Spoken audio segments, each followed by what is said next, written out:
Welcome to episode 2 of the Dear Reddit Diaries. Today, we're diving into a story that's equal parts heartbreaking and haunting. It's about love, loss, and the unsettling messages a grieving boyfriend begins to receive from his late girlfriend's Facebook account. As you listen, you'll find yourself questioning what's real, what's possible, and how far grief can push us. Let's get into it.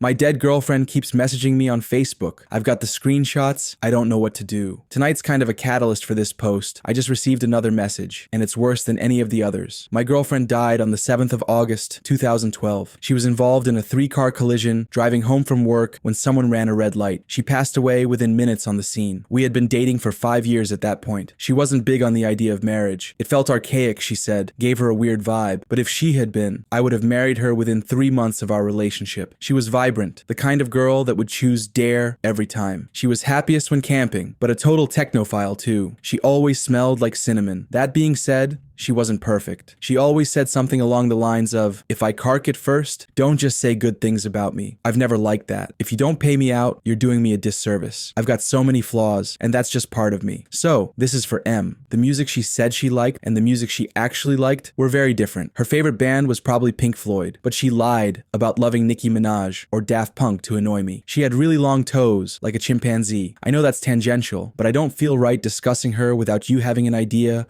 of what she was like. On to the meat. M had been dead for approaching 13 months when she first messaged me, September 4th, 2013. This is when it began. I had left Emily's Facebook account activated so I could send her the occasional message, post on her wall, go through her albums. It felt too final and too un-Emily to memorialize it. I share access with her mother, Susan, meaning her mother has her login and password and has spent a total of approximately 3 minutes on the website or on a computer total. After a little confusion, I assumed it was her. November 16th, 2013. I had received confirmation from Susan that she hadn't logged into M's Facebook since the week of her death. M knew a lot of people, so I instantly assumed this was one of her more tech-savvy friends fucking with me in the worst possible way. I noticed pretty much immediately that whoever was chatting with me was recycling old messages from M and my shared chat history. The wheels on the bus comment was from when we were discussing songs to play on a road trip that never eventuated. Hello happened a million times. Around February 2014, Emily started tagging herself in my photos. I would get notifications for them, but the tag would generally always be removed by the time I got to it. The first time I actually caught one, it felt like someone had punched me in the gut. She would tag herself in spaces where it was plausible for her to be, or where she would usually hang out. I've got screenshots of 2, for April and June. These are the only ones I've caught, so they're a little out of the timeline I'm trying to write out. HTTP inimgur.com x9g5ag png http imgur.com 55fwxkpng. Around this period of time, I stopped being able to sleep. I was too angry to sleep. She would tag herself in random photos every couple of weeks.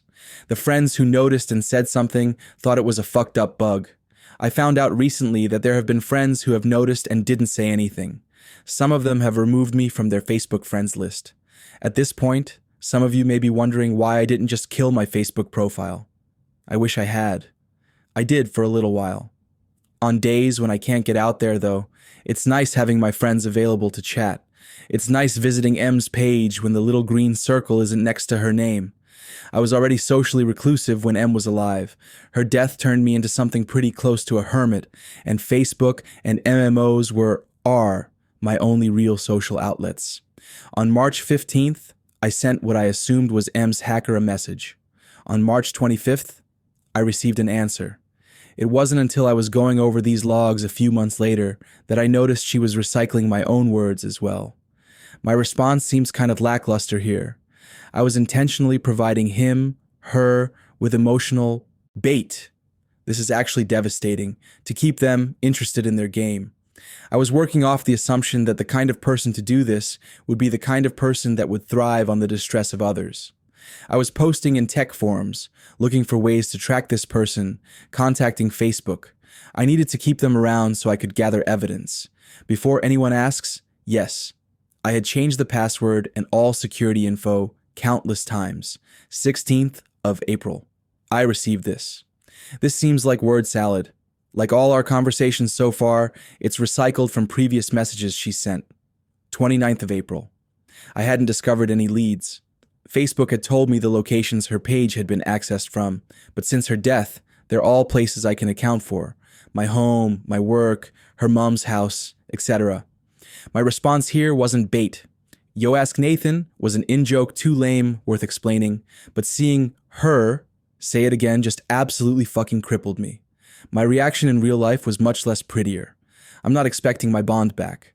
Her last few messages had started to scare me, but I wouldn't admit it at this point. 8th of May. I don't really have the words for this. Freezing is the first original word she's made. This has given me nightmares that have only started to kick in recently. I keep dreaming that she's in an ice-cold car, frozen blue and gray, and I'm standing outside in the warmth screaming at her to open the door. She doesn't even realize I'm there. Sometimes her legs are outside with me. 24th of May. I wasn't actually drunk. She wasn't an affectionate girl, and it always embarrassed her to exchange I love yous, cuddle, or talk about how much we meant to each other. She was more comfortable with it when I was boozed up. I got fake drunk a lot. Her reply is what prompted me to finally memorialize her page, thinking it might help curb this behavior. It might seem innocuous compared to her previous message. It's pasted from an old conversation where I was trying to convince her to let me drive her home from a friend's. In the collision, the dashboard had crushed her. She was severed in a diagonal line from her right hip to midway down her left thigh. One of her legs was found tucked under the back seat. Going back in time, 7th of August, 2012. These are logs from the day she died. She was usually home from work by 4:30. This, alongside a couple of voicemail messages, is the last time I talked to her under the assumption that she was alive. You'll see why I'm showing you these soon. Yesterday, July 1st, 2014. I memorialized her page a couple of days after I received the message about walking. Until today, she'd been quiet. She wasn't even tagging herself in my photos. I don't know what to do anymore. Do I kill her memorial page? What if it is her? I want to puke. I don't know what's happening. I just heard a Facebook alert. I'm too afraid to swap windows and check it.